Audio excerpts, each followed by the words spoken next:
ቤተሰቦች እንደምናላችሁ እንደምንቆያችሁ እንደምንከረማችሁ በያላችሁ በሰላም እግዚአብሔር ከሁላችሁ ጋር ይሁን እያልኩ ነው። እንግዲህ ዛሬም መጥቻለሁ። የቻልኩትን ነገር በጠቅላላ አድርጌ አባታችንንም ማንነቱ ለመመለስ የቻለኝን ነገር እያደረግኩ ነው ያለሁት። አባታችን የተቻለን ነገር አድርገን ወደ ሕክምና ስራችንን አጠናክረን ለመቀጠል አንድ ብለን እንግዲህ እርምጃችንን ጀምረናል። አንድ ብለን እርምጃችንን ከምን ጀምረናል የሚለው እንግዲህ ለእናንተ የማሳውቃችሁ ይሆናል ማለት ነው። እስከ ፕሮግራሜ ፍጻሜ ድረስ አብሮ እያደረጋችሁ ቤተሰብ መሆናችሁን አትርሱ። እንዲሁም ሀሳብ አስተያየታችሁን ኮሜንት ላይ ጻፉልኝ። እንዲሁም ቪዲዮን ላይክ እና ሼር እያደረጋችሁ ለብዙ ሰው አዳርሱልኝ። ኮሜንት ላይ እየገባችሁ ደግሞ ብዙዎቻችሁ ወደ ስራ ተመለስ፣ ጠንክር፣ በርታ። ሰላም ሰላም ሰላም ሰላም ሰላም ሰላም ጤና ይስጥልኝ። ውድና የተከበራችሁ ውድ የሆናችሁ የኔ ቤተሰቦች እንዴት ናችሁ? ሰላም ናችሁ? ሰላማችሁ በያላችሁበት ዳርቻ ሰላም ፍቅር ተመኘሁላችሁ። ዛሬ በአዲስ ነገር ነው የመጣሁት የኤልሳ አባትን በሚመለከት ማለት ነው። እንግዲህ ኤልሳ እንደተገኘች አይታችኋል ሁላችሁም ትናንት ዕለት በተለቀቀው ቪዲዮ ልዑል ጋር። ዛሬ ደግሞ አባትየው እንግዲህ ማን ወሰደው የት ቦታ ይሁን ምንም በማያውቀው ማለት ነው ሐኪም ቤት ውስጥ ነው ራሱን ያገኘው። ከነቃ በኋላ እንግዲህ ቤተሰብ ማን ነው ቤተሰብ የምታውቀው ስልክ ቁጥር ሲባል እንግዲህ የሰጠው የልዑልን ቁጥር ነበረ። እንግዲህ ሰውየው ምን እንደሆነ አልታወቅም እስካሁን ድረስ። የልዑልን ቁጥር ሰጠ። ዶክተር ደግሞ ደውሎ እንግዲህ ለልዑል እዚህ ቦታ እንደዚህ እንደዚህ የሚባል ቦታ ላይ ታማሚ አለ ብሎ ስማቸውን ከእነንትናቸው ሲነግራቸው ልዑልም እንግዲህ ተነስቶ እዛ ሐኪም ቤት ሲሄድ በጣም የማትጠብቁት የእውነት እጅግ በጣም ያሳዘኑኝ አንደኛ ነገር በልጃቸው ምክንያት እዚህ በፊትም በልጃቸው ምክንያት ነበር ጎዳና ላይ እስከሚወጡ ድረስ የደረሱት። አሁንም እንግዲህ የልጇ ፍቅረኛ ነው ምንድን ነው። እዚህ ጋር ደግሞ አቶ ተፈሪ ማነው ስሙ ኤፍሬም የተባለው ሰውዬም አለበት ተብሏል። ነገሩ ልክ እንደ በፊቱ ማለት ነው። አንድ ጊዜ መጀመሪያ እንደመጡ አካባቢ ሲያደርጉት እንደነበሩ አሁንም ድርጅቱ በራሳቸው ስም ለማዞር ሆን ብለው ራሱን እንዲስት አድርገው ሲነቃ ያገኘው እንግዲህ ሐኪም ቤት ውስጥ ነው። ምኑኜ ነው እስከ ማለት ድረስ ቤተሰቡን ምናምን በቃ። ግን ደግሞ ደስ ያለኝ ነገር የልዑልን ቁጥር መስጠቱ ደስ ብሎኛል። የልዑል ሲደወልለት እንግዲህ እግዚአብሔር ይስጠው ልዑልም ያው ስለሚፈልገው ሄደ። ከሄደ በኋላ እዛ ሲደርስ መጥተው ቤተሰቦቹ በመኪና ወስደውታል ብሎ ዶክተር የደወለለት ያናገረው ዶክተር ማለት ነው። ማን ነው ሲባል እንግዲህ ስማቸውን አላውቅም ብቻ በመኪና መጥተው ወስደውታል ምናምን ብሎ እና እዛ ሐኪም ቤት ውስጥ ልዑልም እንግዲህ ያለውን ነገር እያጣራ ነበረ። ምን ሆኖ እንደመጣ ሐኪም ቤት ማን ነው ይዞት የመጣው ሲባል እንግዲህ ማንም ሰው አላመጣውም። እዚህ ከመጣ በኋላ ነው ራሱን ሰዎች አምጥተው ከእንትን አስቀምጠውት። ከዛ እኛም ማነው አስታማሚው ብለን ስንጠይቅ ማንም ሰው አልነበረም። ከዛ ራሱን እስከሚነቃ ድረስ ሕክምና አደረግንለት። ከዛ ራሱን እንትን ካለ በኋላ እንግዲህ የቤተሰብ ስንጠይቀው ያንተን ቁጥር ሰጠኝ። ከዛ በኋላ እንግዲህ ልክ አንተን ካወራው ከ30 ደቂቃ በኋላ የሆኑ ሰዎች 2 ሰዎች ነው ያለው ወንዶች ናቸው መኪና ይዘው መጥተው ወሰዱት። አንደኛ ነገር ማን ናቸው? ይሄ ነገር ኤፍሬም እኔ ይሄ ኤፍሬም የተባለው ሰውዬ እንዳይሆን ነው የፈራሁት። ኤፍሬም ነው ማን ነው? ስማቸው ይምታታብኛል እኮ ከዚህ በፊት ሲያሳድደው የነበረው። ሁለተኛ ደግሞ የልጇ ምንትንም ሊሆን ይችላል። ሶሪ ትንሽ ጉፋን ይዞኛል። እና አባቷ የኤልሳ አባት ኤልሳ መገኘቷ ደስ ብሎኝ ሳለ የአባቷ ነገር ደግሞ ትንሽ አሳሳቢ ነው። ኦልሬዲ ከሐኪም ቤት ይዘውት ወጥተዋል። እነማን ይሆኑ ማናቸው ሰዎቹ የሚለውን ልዑልም እንግዲህ ምንም ሊያደርግ አልቻለም። ያው እሱ እዛ ከተደወለለት ተነስቶ እስከሚሄድ ድረስ እንግዲህ በጣም ሩቅ ነው ደግሞ ከአዲስ አበባ 30 ደቂቃ እንትን የት እንደሆነ አላውቅም። በጣም እንትን ነው ማለት በጣም ሩቅም አይባልም። 30 ደቂቃ በጣም ትንሽ ናት። ግን በዛ ቅስፈት እንዴት መጥተው ሊወስዱት ቻሉ?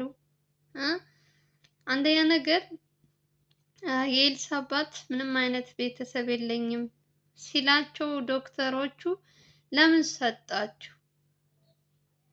ልዑል እስከሚሄድ ድረስ መጠበቅ ነበረባቸው። ለሌላ ሰው መስጠት አልነበረባቸውም። ኦልሬዲ ሰውየው ትንሽ አሞታል።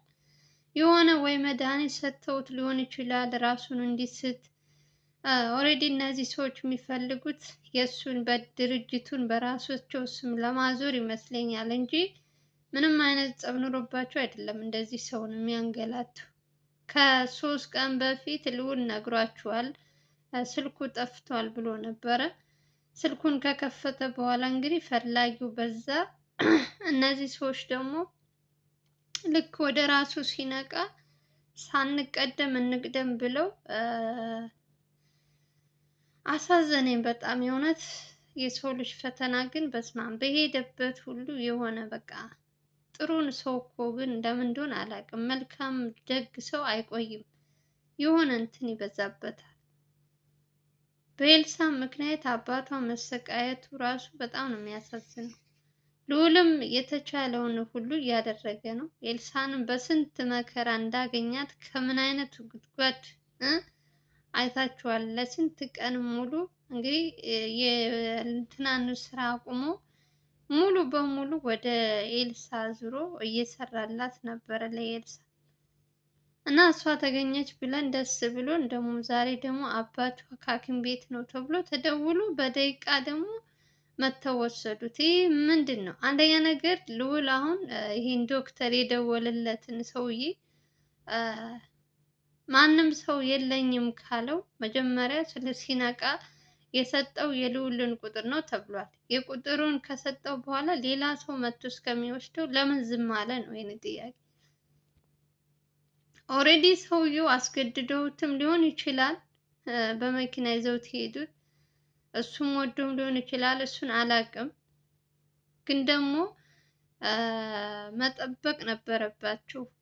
እነ ልዑል እስከሚመጣ ድረስ መጠበቅ ነበረበት። እንግዲህ ልዑልም አፋጦታል። ዶክተሩ የደወለለትን እንትን እኔ አንተ ትሆን ማን ትሆን እኔ በድምፅ እንጂ አንተንም አላውቅህም አንተ መስለኸኝ ነው ምናምን እያለ ነገሩን ሁሉ እንትን እያለ ነው። ብቻ ያው ዞሮ ዞሮ ማግኘታቸው አይቀርም። ግን ደግሞ ሰውየው ያለበት ሁኔታ ትንሽ ያመመው ይመስለኛል። ምን እንደሰጡት አላውቅም። እንግዲህ ራሱን እስከሚስት ድረስ ያደረጉት ነገር ይሄ ነገር በደንብ መጠራት ያለበት ይመስለኛል። የእውነት ዝም ብሎ እንደዚህ በችላ ምናምን የሚታለፍ ነገር አይደለም። ግዴታ እስከሚደወልለት ልዑል መጠበቅ የለበትም። እንደምንም አፈላልጎ እሱ ያለበትን ማገዝ ይችላል ብዬ ነው የማስበው ልዑል። ያው አንዳንድ ጊዜ እንደዚህ አይነት ነገሮች ስትሰሩ በተለይ በስራችሁ መሀል ላይ የሆነ እንቅፋት አይጠፋባችሁም። ለምን እንደሆነ አላውቅም። ሆን ብሎ እናንተ ስትሰሩ ይሄ ሰውዬ አሁን ወደ ራሱ ተመልሶ ስንት መከራ አይታችሁታል። በእግሩ መንቀሳቀስ አይችልም ነበር። ልዑል የተቻለውን ሁሉ ሕክምናም አድርጎለት ወደ ራሱ ተመልሶ ንብረቱን በራሱ ስም አድርጎለት አሁን ደግሞ እንደ አዲስ ተነስተው በዚህ ልክ ጥላቻ ግን ያስጠላል። የሆነት ሰው ለፍቅር ለእንትን ብንሯሯጥ የት በደረስን። ሰውን ለማሳደድ የሰውን ንብረት ያለ ራስሽ የሰው ንብረት ለመውሰድ እንዲህ አንዳንድ ሰው ግን እንዴት አይነት እንትን እንደሆነ አላውቅም። የሆነት በሰው ገንዘብ ላይ እንደዚህ የኤልሳ ምክንያቷ ምንድን ነው? ለምንስ ጎዳና ላይ ወጣሽ ብሎ ልዑል ሲጠይቃት እንግዲህ ከባሏ ጋር መስማማት እንዳልቻለች እያወራች ነበር። የልዑል ግፍ ነው። አንዳንዴ እንደዛ ልዑል ሲለምናት ነበረ። እናትየዋ እህል አዘጋጅተው ልጄ ሊያገባ ነው ብለው ስንት ነገር አክስራባቸው ነበር። ሰው ግን ሲያዝንባችሁ ጥሩ አይደለም። የእውነት አሁን እሷ መጨረሻዋን ተመልከቱ። ከሷም አልፎ ሕፃኑን እየጎዳች ነው ያለችው። እና ከልጁ ጋር ራሱ ባል የተባለው ሰውዬ አንድ ቀን ተስማምተው እንደማያውቁ በየጊዜው በጣም እንደሚያሰቃያት የአባቷን ንብረት በራሷ ስም ሙሉ በሙሉ እንድታዞር ሲያስገድደኝ ነበር ብላለች። ከባድ ነው በጣም የእውነት የሴት ልጅ እንትን ኦሬዲ ልዑል እንኳን ኦሬዲ ይህን ከሱ ሰውዬ መራቅ አለበት ብዬ ነው የማስበው። ያው የኤልሳ ጉዳይ ስለሆነበት ይመስለኛል እንጂ አሁን ሊያግዛት የተነሳው በተቻለው አቅም ከሷ መራቅ አለበት። የእውነት አያስፈልግም እንደዚህ አይነት ሰው። ለምንም የምትሆን አይደለችም ሲጀመር ኤልሳ።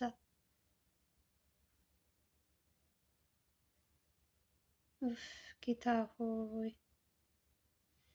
ስንቱን ጉድ አየነን። በዚህ ቅርብ ቀን እንኳን ስንት ነገር አየን የእውነት።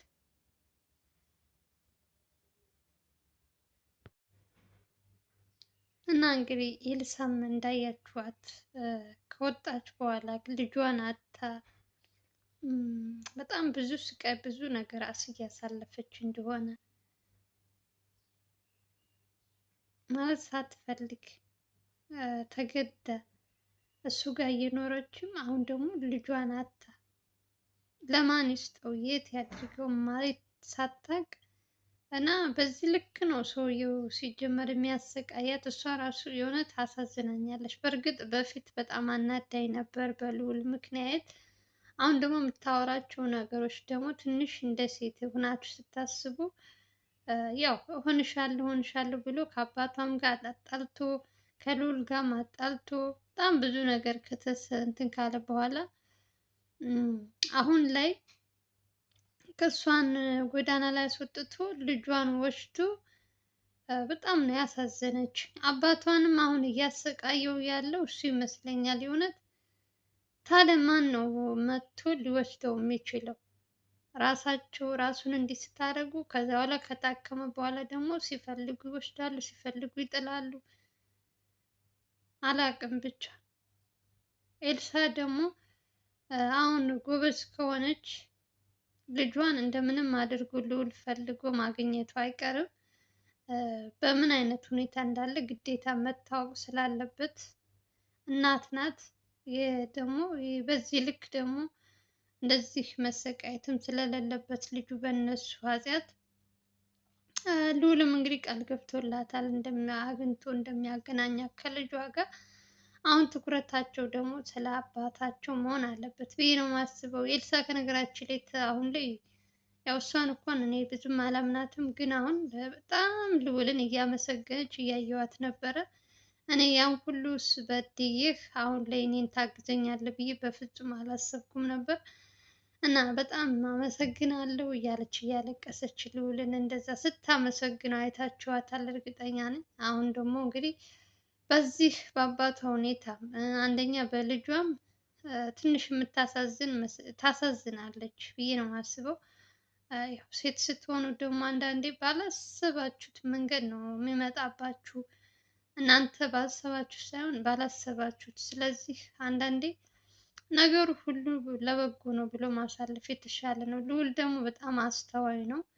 እሷ እንኳን ያን ሁሉ ነገር ብታደርገውም እንኳን እናቱንም ጭምር ብታሳዝንም እሱ ግን አሁንም ቢሆን እሷን ከማገዝ ወደኋላ አላለም። ነገም ቢሆንም ልጇን ፈልጎ እንደሚያገናኛት አልጠራጠርም። አሁን ላይ አባቷንም እንደዛው እንግዲህ ያው እግዚአብሔር ያግዛቸው ነው የምንለው።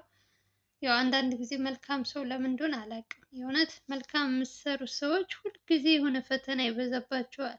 ለበጎ ነው ብዬ ነው የማስበው። አባቷ በጣም እንትን ነው ለተቸገረ ሰው ሲሰጥ በጣም ብዙ ነገር ሲያደርግ ነው እንግዲህ ልዑል ሲያወራ የምንሰማው። ግን በዛ እንትን ደግሞ አሁን ላይ ደግሞ እየተሰቃየ ከራሱ አልፎ ለሰው የሚረዳ ሰው በዚህ ልክ ልጁን ጎዳና ላይ ወጥታ እሱም እንደማይሆን ሆኖ ከዚህ ነገር ላይ ኤፍሬም የተባለው ሰውዬ በደንብ አድርጎ ልዑል ትኩረት አድርጎ እንትን ማለት ያለበት ከኤፍሬም ጋር ይመስለኛል። ከዚህ በፊትም ነገሩን ሙሉ በሙሉ ሳይጨርስ ስላቆመው እነሱም እሱን ተጠቅመው ይመስለኛል። ልዑል ደግሞ ታውቃላችሁ የሆነ ነገር ጀምሮ እስከ መጨረሻው ድረስ እነሱን አሳስሮ ፍትህ ለሚያስፈልጋቸው ወገኖቻችን ፍትህ እንትን ብሎ ምናምን ነው እንትኑ የሚያልቀው። በአሁኑ ደግሞ በአቤል ምክንያት ነገሩ ሳይቋጭ ነበር ያለቀው። ግን ተመልሶ ግን ዙሮ ዙሮ ልዑል ጋር ነው የመጣው ችግሩ። ስለዚህ ልዑል ደግሞ ራሱን እየጠበቀ እዛ ያሉት ከሱ አጠገብ ያሉ የሚሰሩትን በደንብ እያደረገ እሱን አሳልፈው በገንዘብ እንዳይሸጡት እንትን እያለ በቅርቡ ይሄ ኤፍሬም የተባለውንም ይሄ ማን ነው ስማቸው ራሱ እንትን ይልብኛል። ብቻ እያንዳንዳቸውን እንደሚያገኛቸው አልጠራጠርም። ልዑል ጀግና ነው፣ ለምንም ነገር የሚበገር አይደለም። ብቻ መልካም ነገር እንመኛለን። እናንተም መልካሙን ነገር ተመኙ። ለማንኛውም ሰላማችሁ ይብዛ። እንግዲህ የዛሬው ቪዲዮ ይመስላል። እንግዲህ የአባቷን በምን ሁኔታ ነው የሚለውን ደግሞ ስሰማ ደግሞ ማሳውቃችሁ ይሆናል። ቪዲዮውን ላይክ በማድረግ ጀምሮ አዲስ ከሆናችሁ ሰብስክራይብ ማድረጋችሁ እንዳትረሱ። በሌላ ቪዲዮ እንገናኛለን። ሀገራችን ኢትዮጵያን ሰላም እና ፍቅር እየተመኘን ሁላችሁም ባላችሁበት ሰላማችሁ ይብዛልኝ። ባይ ባይ።